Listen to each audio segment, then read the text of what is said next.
Let's just get this out of the way. The officiating was terrible Thursday night in Game 1 of the NBA Finals. Even if you believe the blocking foul on LeBron James, with 36.4 seconds left, was correct, the refs should not have gone to replay to eventually overturn the call, because James clearly was well outside the restricted area.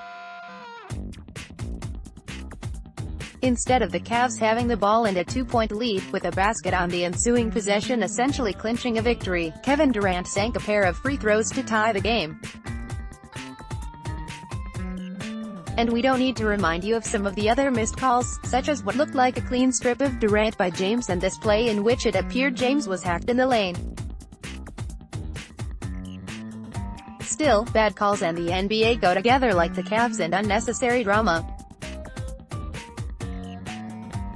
And yes, we agree that the officiating was particularly problematic in Game 1. Regardless, we think the last 4.7 seconds of regulation are the most egregious aspect of an outcome the Cavs squandered. George Hill, who has made 80% of his free throw attempts in the regular season and 80.2% of his shots from the line.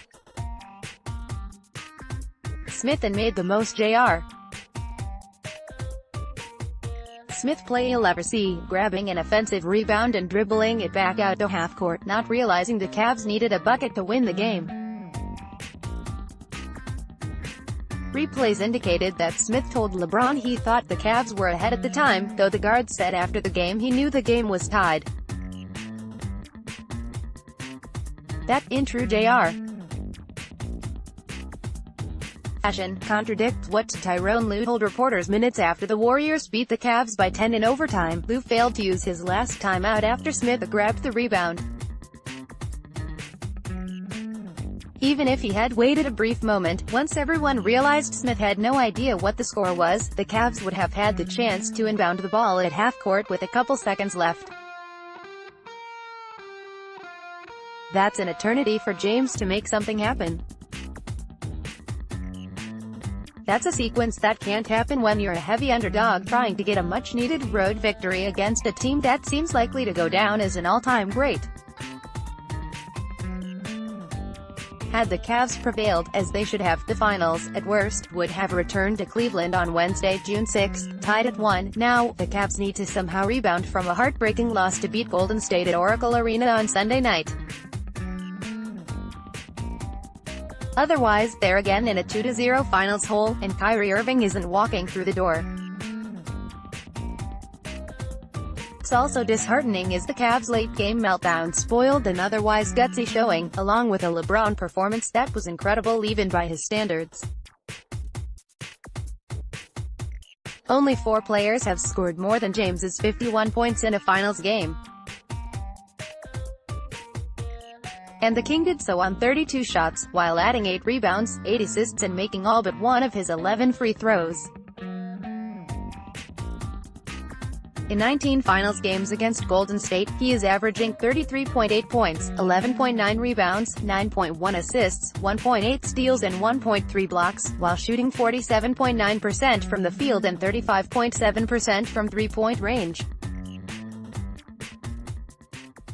In his last 4 finals contests, his norms are 40.5 points, 10.5 rebounds and 9 assists, with a .577 to .414 minus .710 shooting line. James has scored at least 38 points in 9 of the 19 finals contests versus the Warriors. In that 4-year stretch, he has 7 40-point games. And these numbers might be the most incredible. LeBron has had at least 8 rebounds and 8 assists, as he did in Game 1, in 16 of the 19 finals matchups against Golden State, including the last 8.